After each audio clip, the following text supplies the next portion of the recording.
жастар қанша және олар жұмыссыз қалу қаупі бар ма? Қайырлы кеш қымбатты көрермен, Мейрам Гүлнадәлі өздеріңізбен бірге. Бүгін біздің студиямызда қонақта Марат Ахмади мырза, қош келдіңіз. Мақсұт Нәрікбаев университеті ғылыми қызмет жөніндегі вице-провосты. Дұрыс қой? Дұрыс. Тамаша.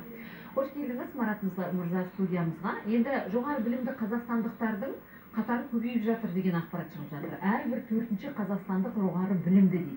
Бірақ жақында мынау Еңбек және халықты әлеуметтік қорғау министрлігінің тарапынан айтылған бір мәселе болды. Жоғары білімді қазақстандықтардың саны көбейгенімен біз жұмыспен бәрін бірдей қамти аламыз деп айта алмаймыз.